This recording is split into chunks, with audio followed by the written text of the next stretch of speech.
एक बात तो ये कि ये देश की जनसंख्या के लिए अच्छा है। मैं बस फायदे गिनवा रहा हूँ। ब्रह्मचर्य क्यों?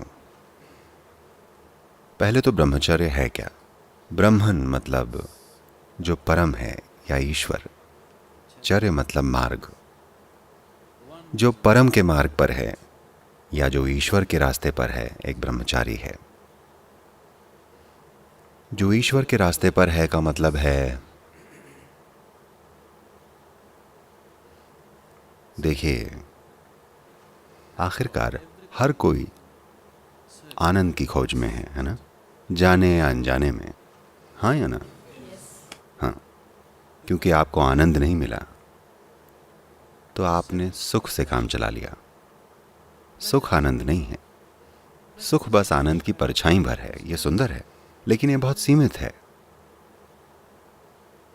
जब भी आप खुद को सुख में लगाते हैं, अगर आपको सुख लेना है तो सुख के लिए आपको किसी इंसान की या किसी चीज की जरूरत पड़ती है कि नहीं? Yes. जितना आप सुख की गहराई में जाते हैं, उतनी ही गहराई से आप उस इंसान या उस चीज से बंध जाते हैं। हाँ, मान लीजिए ये चीज या ये व्यक्ति आपसे ले लिया जाए तो आप टूट जाएंगे, है कि नहीं? अगर आपका सुख के साथ बड़ा गहरा जुड़ाव है तो वो चीज या वो इंसान जिससे आपको सुख मिलता है आपसे ले ली जाए तो आप टूट नहीं जाते। तो आपका अस्तित्व एक बड़ा बंधन बन जाता है। बंधन कोई ऐसी चीज नहीं है जिसका कोई मजा लेता है। आपके अंदर कुछ ऐसा है जो हमेशा हर एक बंधन से मुक्त हो जाना चाहता है ना? लेकिन अगर आप सुख खोजने में लग गए तो आप खुशी खुशी अपने आप ही ऐसी सीमाएं बना रहे हैं जिन्हें आप पार नहीं कर सकते। बुरी लगने वाली सीमाओं को आप तोड़ सकते हैं, है कि नहीं? अच्छी लगने वाली सीमाओं को आप नहीं तोड़ सकते, है ना? अपनी बहुत सारी जंजीरों पर आपने सोने का पानी चढ़ा रखा है और आप उन्हें गहनों की तरह पहनते हैं कि नहीं? अपनी सीमाओं का आप जश्न मनाते हैं। एक बार आप अपनी सीमाओं का जश्न मनाने लग गए तो फिर उनसे मुक्त होने का कोई रास्ता नहीं है। तो ब्रह्मचर्य का मतलब है कि आप ईश्वर के रास्ते पर हैं।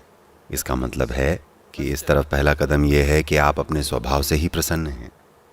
जब भी आप बहुत खुश या आनंदित होते हैं, आपने देखा है, ऐसा लगता है कि आपको किसी चीज़ की ज़रूरत नहीं है। हाँ? किसी एक दिन जब आप बहुत खुश होते हैं, अगर आप खाना ना खाएं, सोएं ना, कोई फ़र्क नहीं पड़ता, होता है ना? अगर आप ना खुश हैं तो हर चीज़ बढ़िया होनी चाहिए। आप दुनिया में हर चीज़ के बारे में शिकायत करते हैं, है कि नहीं? जब आप सच में आनंदित होते हैं तो देखिए, ये आपको मुक्त कर देता है। जब आप नाखुश होते हैं तो हर चीज़ महत्वपूर्ण होती है। हर चीज़ एक विशेष तरीके से होनी चाहिए। हर चीज़ के लिए आप शिकायत करते हैं। नाखुश लोग हमेशा शिकायत करते हैं। खुश लोगों के साथ काम करना, उनके साथ होना हमेशा आसान होता है, क्योंकि जब आप खुश होते हैं तो कुछ और मायने नहीं रखता, हर चीज़ लचीली होती है। तो आज़ादी किस में है? आनंद आज़ादी है या सुख आज़ादी है? साफ है, आनंद आज़ादी है कि नहीं? तो आप देख रहे हैं कि प्रसन्न कैसे रहा जाए। अगर आपने इसे बाहर ढूंढा तो आप अपने आप सुख खोजने वाले बन जाएंगे। आनंद का स्रोत तो वैसे भी आपके अंदर है। जब भी आप खुश थे तो खुशी आपके अंदर महसूस हुई थी या ये बाहर से आप पर बरसी थी? ये हमेशा आपके अंदर होती है कि नहीं? तो अगर खुशी का स्रोत आपके अंदर है तो इसे बाहर खोजना एक बेवकूफ़ी भरा काम है। हाँ? होता यह है कि खुशी का स्रोत आपके भीतर है। बस आनंद पाने के लिए आप बाहरी चीज़ों का इस्तेमाल करते हैं, या दूसरे शब्दों में आपका आनंद धक्का मारकर स्टार्ट होता है। क्या हम इसे सेल्फ स्टार्ट बना लें? आपको नहीं चाहिए।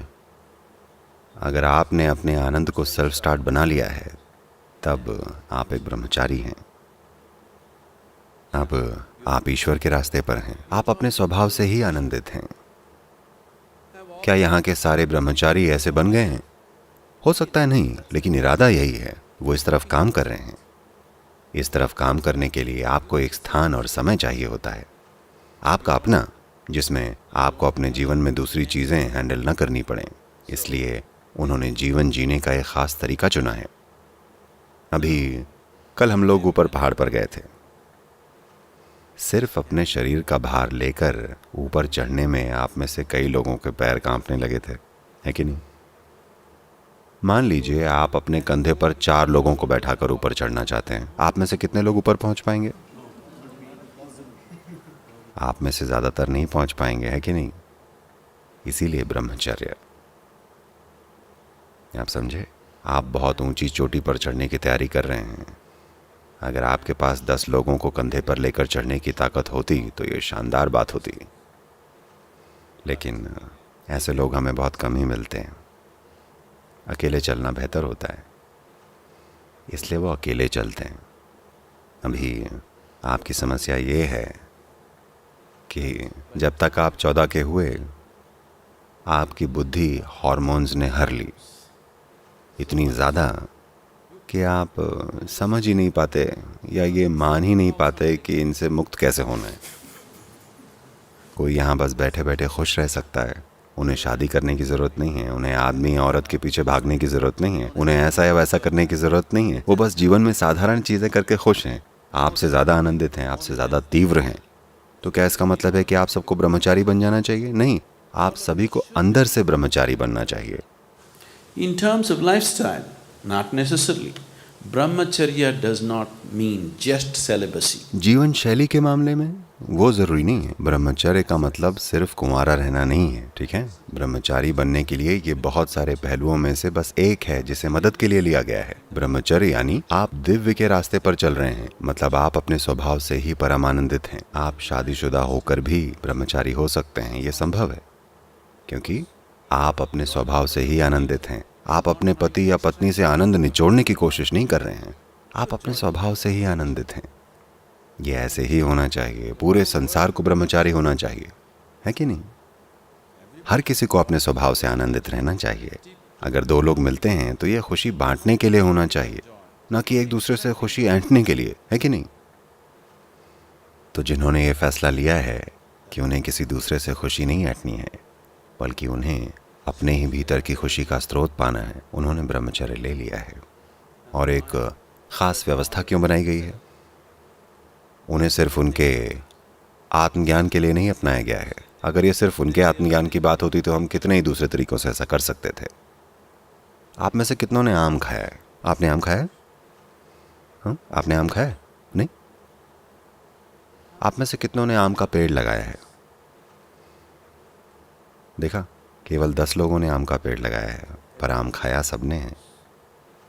ऐसा सिर्फ इसलिए क्योंकि लगातार हर पीढ़ी में वो 10 लोग आम के पेड़ लगा रहे हैं और सब लोग खा रहे हैं, है ना? तो आध्यात्मिक मार्ग को पूरी ईमानदारी के साथ जारी रखने के लिए ब्रह्मचारियों की ज़रूरत है। ब्रह्मचारी का मतलब है कि हम उन्हें इस तरह से रख रहे हैं कि उनकी ऊर्जाएं ढीली हैं, लचीली हैं। हम उनसे कुछ भी बना सकते हैं, मतलब कुछ भी बना सकते हैं। मैं 10 ब्रह्मचारियों को एक में मिला सकता हूँ और 10 ब्रह्मचारियों से एक बहुत बड़ा इंसान बना सकता हूँ, एक बहुत बड़ी शक्ति। हमने उनकी ऊर्जाएं ढीली रखी हैं, उनका कोई व्यक्तित्व नहीं है। आप उन्हें जैसे भी मोड़ें वो वैसे ही बन जाएंगे। देखिए, अगर हम एक उदाहरण लें तो आप एक मिट्टी के बर्तन की तरह हैं। आप एक कार्मिक बर्तन जैसे हैं। कुछ विशेष कर्मों ने, विशेष प्रभावों ने आपको एक विशेष रूप दिया है। हाँ? जीवन की प्रक्रिया के साथ अब आप एक विशेष प्रकार के इंसान बन गए हैं। जब आप बच्चे थे तो ये काफ़ी लचीला था, जब आप युवा थे तब ये थोड़ा कड़ा हो गया, जब तक आप वयस्क होते हैं ये बिल्कुल कड़ा हो जाता है। ये ऐसा है जैसे हम देख सकते हैं कि बर्तन धीरे धीरे जीवन की प्रक्रिया के साथ पक रहा है। अब जब तक आप बूढ़े होंगे तब तक ये पूरी तरह से सख्त रूप होगा। अगर आपने इसके साथ कुछ भी किया तो ये टूट जाएगा। देखिए, अभी यहाँ एक पका हुआ बर्तन है, अगर आप इसका आकार बदलने की कोशिश करें तो ये केवल टुकड़े टुकड़े ही होगा, है कि नहीं? लेकिन जब ये पका नहीं था तब आप आसानी से इसको मोड़कर कुछ भी बना सकते थे। आपने 10 कच्चे बर्तन बनाए, कल आपको ये अच्छे नहीं लगे तो आप इन सबको एक साथ जोड़कर एक बड़ा बर्तन बना सकते हैं, है कि नहीं? अब हम पके हुओं को कच्चा बना रहे हैं। हम उन्हें उस अवस्था तक कच्चा बना रहे हैं जहां वो बहुत लचीले हो जाएं। हम उन्हें कोई भी आकार, कोई भी रूप दे सकते हैं।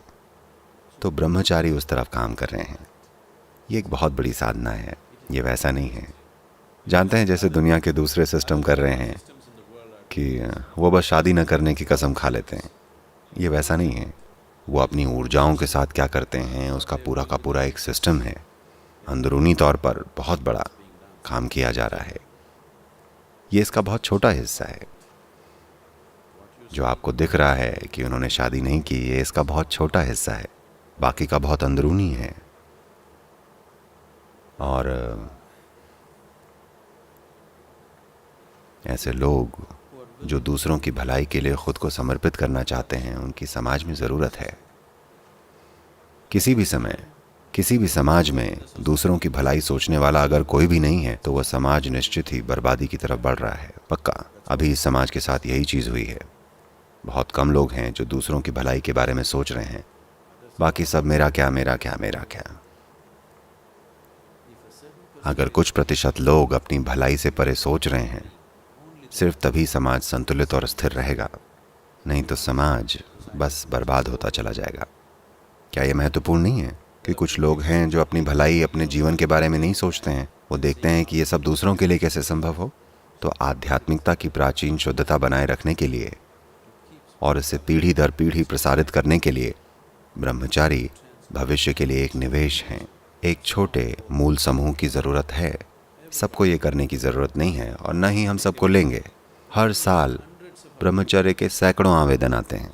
हम उनमें से बस 8-10 लोगों को लेते हैं। बहुत सारे गुणों को देखते हुए और तमाम संभावनाओं को देखकर हम हर किसी को नहीं लेते, क्योंकि ये ज़रूरी नहीं है और न ही वो ऐसे बन पाएंगे और न ही वो उतनी साधना कर पाएंगे जिसकी ज़रूरत है या जो उनसे अपेक्षित है। आपका अस्तित्व लचीला और जागरूक बनना चाहिए, जिससे आप खुद को किसी भी तरह का बर्तन बना सकें। क्या ऐसी आज़ादी अच्छी चीज़ नहीं है? यही ब्रह्मचर्य है।